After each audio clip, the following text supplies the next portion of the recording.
Good morning students, welcome in online class 10th class SST chapter 5 लोकतंत्र। इसके पहले वाली क्लास में हमने लोकतंत्र के अर्थ के बारे में पढ़ा था। ठीक है, आज हम पढ़ेंगे लोकतंत्र संबंधी सिद्धांत एवं दृष्टिकोण कि कौन से सिद्धांत है, उनका दृष्टिकोण क्या है। तो फर्स्ट है लोकतंत्र का उदारवादी सिद्धांत, लोकतंत्र का बहुलवादी सिद्धांत, विशिष्ट वर्गीय सिद्धांत, मार्क्सवादी सिद्धांत और समाजवादी सिद्धांत। फिर हम पढ़ेंगे लोकतंत्र के प्रकार। ठीक है, अब है लोकतंत्र संबंधी विभिन्न सिद्धांत एवं दृष्टिकोण की फर्स्ट सिद्धांत है लोकतंत्र का परंपरागत उदारवादी सिद्धांत एवं दृष्टिकोण कि लोकतंत्र के इस सिद्धांत के का विकास पश्चिमी जगत में पिछली 3 शताब्दियों से हम उदारवादी राजनीतिक चिंतन द्वारा किया गया है। इसे अक्सर लोकतंत्र का पश्चिमी सिद्धांत भी कहा जाता है और इसके Locke, Rousseau, Bentham, J S. Mill, T H. Green, Montesquieu, Abraham Lincoln, Jefferson, Herbert Spencer आदि लोकतंत्र के परंपरागत उदारवादी सिद्धांत के मुख्य विचारक माने जाते हैं। इन सभी विद्वानों ने व्यक्ति के सुख, स्वतंत्रता और समानता का अधिकार आदि के संदर्भ में लोकतंत्र संबंधी विचार प्रस्तुत किए हैं कि ये सारे जो विद्वान थे वो यहाँ पर व्यक्ति के सुख, स्वतंत्रता, समानता, उनके अधिकार को आदि के संदर्भ में अपने विचारों को व्यक्त करते थे कि इन सभी को समानता दी जाए या इनकी सभी तथ्यों के ऊपर सुरक्षा की भावना रखी जाए कि व्यक्ति बुद्धिमान ही होता है और अपने हित और अहित दोनों के बारे में ही जानता है। सभी व्यक्ति यहाँ पे मूलतः समान है, किसी को भी यहाँ पे एक दूसरे से ज्यादा दर्जा नहीं दिया गया है। फिर है शासन के संचालन के निश्चित एवं आधारभूत नियम है, जैसे कि जनता द्वारा या फिर जनता ने जिसको चुना है उसके प्रति उत्तरदायी होना, शासन के गठन एवं संचालन में बहुमत सिद्धांत का पालन करना और शासन का उद्देश्य व्यक्ति का हित होना। व्यक्ति को नागरिक स्वतंत्रताएं और अधिकार प्राप्त होना चाहिए ताकि वह अपनी रक्षा खुद कर सके। सरकार को जनमत का आदर करना चाहिए कि जो जिस जनता ने उसको चुना है उसका आदर भी करना चाहिए। ठीक है, अब नेक्स्ट है लोकतंत्र का बहुलवादी सिद्धांत कि लोकतंत्र के उदारवादी सिद्धांत में क्या है कि यहाँ पे व्यक्ति की स्वतंत्रता, उसकी समानता और उसके अधिकारों की हित में है कि वहां पे कि कोई व्यक्ति ऊंचा या नीचा नहीं है, सभी समान है। अब है लोकतंत्र का बहुलवादी सिद्धांत कि लोकतंत्र के बहुलवादी सिद्धांत एवं दृष्टिकोण का मूल आधारभूत जो है वो बहुलवादी विचारधारा है जो समाज के संघात्मक स्वरूप में विश्वास करती है। लोकतंत्र के इस सिद्धांत का विकास S J. Laski, Ernest Barker, Miss Follett, G D H. Cole, डिग्वी आदि ने किया है।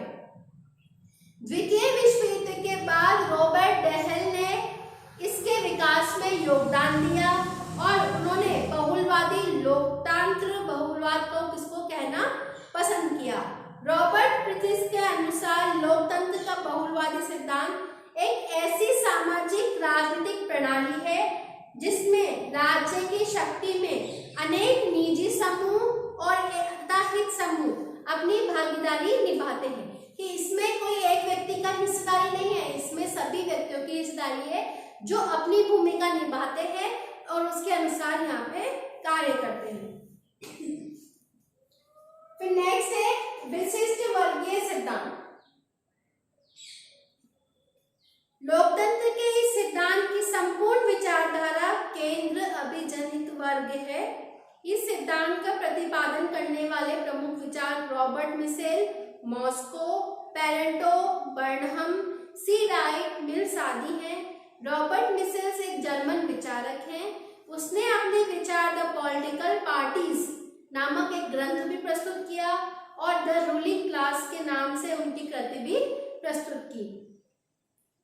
फिर है लोकतंत्र का मार्क्सवादी सिद्धांत एवं दृष्टिकोण। लोकतंत्र का मार्क्सवादी सिद्धांत लोकतंत्र में एक विशिष्ट रूप में प्रस्तुत करता है जो अपनी प्रकृति के से 2 प्रकार का आर्थिक लोकतंत्र है, किंतु मार्क्सवादियों ने इन्हें जनवादी कहना पसंद किया है। मार्क्सवादी लोकतंत्र का मूल विचार कार्ल मार्क्स और फ्रेडरिक एंजेलेट की विचारधारा में दिखाई पड़ता है। फिर है लोकतंत्र का समाजवादी एवं सिद्धांत एवं दृष्टिकोण कि लोकतंत्र का समाजवादी सिद्धांत लोकतंत्र के उदारवादी सिद्धांत तथा मार्क्सवादी सिद्धांत के एक समन्वय से बना है। ये उदारवादी लोकतंत्र में निहित व्यक्ति की राजनीतिक स्वतंत्रता, मार्क्सवादी लोकतंत्र में निहित आर्थिक समानता के आदर्शों को एक साथ ही प्राप्त करना चाहता है। लोकतंत्र का समाजवादी सिद्धांत लोकतंत्र के जिस स्वरूप पर बल देता है उसे प्राय लोकतांत्रिक समाज भी कहा जाता है। यह सिद्धांत क्रांति व हिंसा के साधनों के स्थान पर विकासवादी और संवैधानिक साधनों में विश्वास करता है। इसके अनुसार संसदीय व्यवस्था वाले उदारवादी लोकतंत्र के माध्यम से व्यक्ति की राजनीतिक स्वतंत्रता की रक्षा भी संभव है और इसके द्वारा आर्थिक समानता के आदर्श भी प्राप्त किए गए हैं। ठीक है, अब हम पढ़ेंगे लोकतंत्र के प्रकार कि लोकतंत्र के प्रकार क्या हैं। जैसे कि यहाँ पे प्रत्येक मूलतः लोकतांत्रिक शासन प्रणालियों के अंतर्गत यहाँ पे उसके दो प्रमुख प्रकार स्वीकार किए गए हैं। पहला है प्रत्यक्ष या शुद्ध लोकतंत्र, दूसरा है अप्रत्यक्ष या फिर प्रतिनिधि लोकतंत्र। पहला है प्रत्यक्ष लोकतंत्र। प्रत्यक्ष लोकतंत्र के अंतर्गत जनता स्वयं प्रत्यक्ष रूप से अपने शक्ति का पूर्ण प्रयोग करके यहाँ पे इसका चुनाव करती है, वो नीति संबंधी फैसले लेती हैं और कानून बनाती हैं, प्रशासनिक अधिकारियों को नियुक्त करती हैं।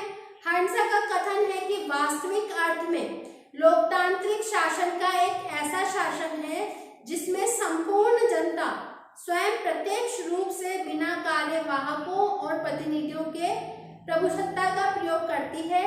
हंसा का एक मत प्रत्यक्ष लोकतंत्र में पूरी तरह से लागू करती है, किंतु वर्तमान काल में अधिकांश राज्यों में आकार एवं जनसंख्या की दृष्टि से बड़े राज्य हैं, इसलिए इसमें इस प्रणाली को लागू करना थोड़ा सा संभव नहीं है। फिर है अगला टॉपिक अप्रत्यक्ष एवं प्रतिनिधि लोकतंत्र कि आधुनिक काल में प्राय सभी लोकतांत्रिक राज्यों में अप्रत्यक्ष या प्रतिनिधि लोकतंत्र ही पाया जाता है। इसके अंतर्गत जनता स्वयं प्रत्यक्ष रूप से शासन की शक्ति का प्रयोग नहीं करती, अपितु अपने प्रतिनिधियों के माध्यम से प्रभुत्व शक्ति का प्रयोग करती है कि जिनको हम चुनते हैं फिर वो उनमें से अप्रत्यक्ष रूप से उसमें चुनाव प्रक्रिया के द्वारा सरकार का गठन होता है, वो होता है अप्रत्यक्ष रूप। जे.एस. मिल के अनुसार अप्रत्यक्ष या प्रतिनिधि लोकतंत्र एक ऐसी व्यवस्था है जिसमें संपूर्ण जनता या फिर बहुसंख्या शासन की शक्ति का प्रयोग अपने उन प्रतिनिधियों के माध्यम से करती है जिन्हें वो समय समय पर चुनती है। अन्य विद्वानों ने भी मिलती जुलती परिभाषाएं दी हैं कि लोकतंत्र वो शासन व्यवस्था है जिसमें राष्ट्र का अधिकांश भाग शासक होता है, या फिर लोकतंत्र वो शासन है जिसमें प्रत्येक व्यक्ति का भाग होता है या प्रत्येक व्यक्ति का हिस्सा होता है। ठीक है, आज अपन ने पढ़ा कि लोकतंत्र के सिद्धांत कौन से थे? उदारवादी, बहुलवादी, विशिष्ट, वर्गीय, मार्क्सवादी एंड समाजवादी। और लोकतंत्र के प्रकार कौन से थे? प्रत्यक्ष और अप्रत्यक्ष। ठीक है, अब अगली क्लास में हम लोकतंत्र की विशेषताएं और लोकतंत्र के आलोचनात्मक परीक्षण और इनके बारे में अध्ययन करेंगे। ठीक है।